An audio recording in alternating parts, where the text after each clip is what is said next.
Aya, aya, aya, aya, aya, aya, aya, aya, aya, aya,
King, and you reign forevermore. Adonai, Adonai, Yahweh Elohim. You are the King, you are the King, and you reign forevermore. Adonai, Adonai, Yahweh Elohim. You are the King, you are the King, and you reign forevermore. Adonai, Adonai, Yahweh Elohim. You are the King, you are the King, and you reign forevermore. Adonai, Adonai.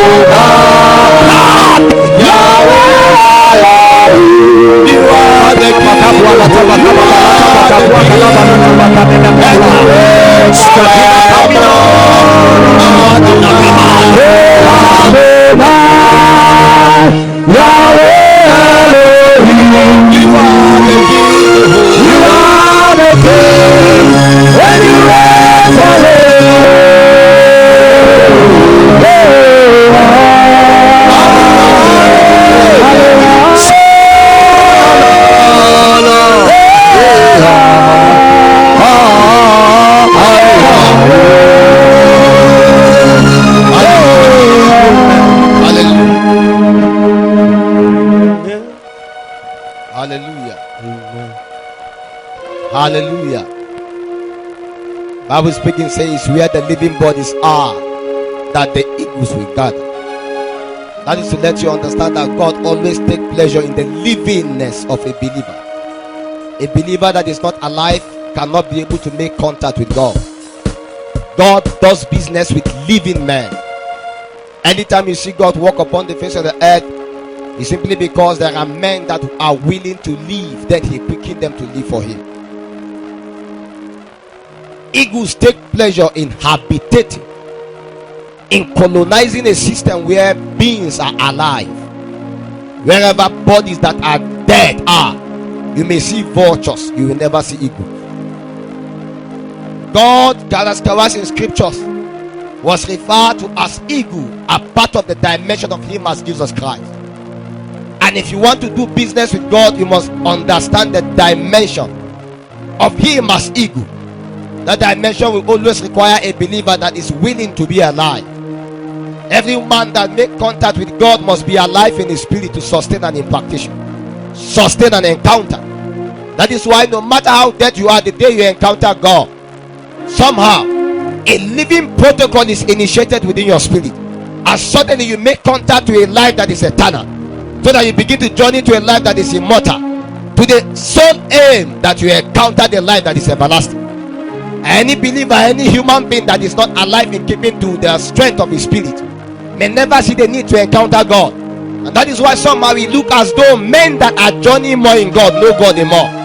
There is every possibility for a man that know God to know God more, because deep always call unto deep. And sometimes when we come into church, we come to the presence of God. Men that are shallow do not understand the business we do, because these things are things that are done on deeper waters. Because even when you gather, you must be able to discern the spirit of God. If not, you can be in church for the past 30 years and your life may amount nothing. The simple reason is because you are dead as an individual and you cannot discern the movement of God. And God is a living God. He does business with men that are alive. So he quickens and makes it alive. And the reason why he does that is because he cannot do business with anybody that is dead. And so when you come to the presence of God, you must not just be excited in the euphoria. You must fine-tune your spirit enough to connect to the valve in the spirit. Because when God comes to a region, a possession goes on far beyond what you can see and hear. There are many things that are going on in the spirit you may have no understanding. But eventually, because you step into the possession, a death is averted, a contract is activated, your destiny is being spoken about. In the days when God's gathered, Job was required to be there. He might have been present in church for many years, but there was a day when the sons of God gathered, and there he was not in the cool room. And that day was the day when the Lord decided to pass a verdict. And immediately when verdict were acting for you to be alive in the spirit, it's the same Holy Spirit I have that you have. It's the same Bible I have that you have. Everything is the same. And somehow the level of our sacrifice and commitment to this kingdom business is different. An average of you is not willing to give up anything for God. So you wonder why your life cannot make impact in the kingdom.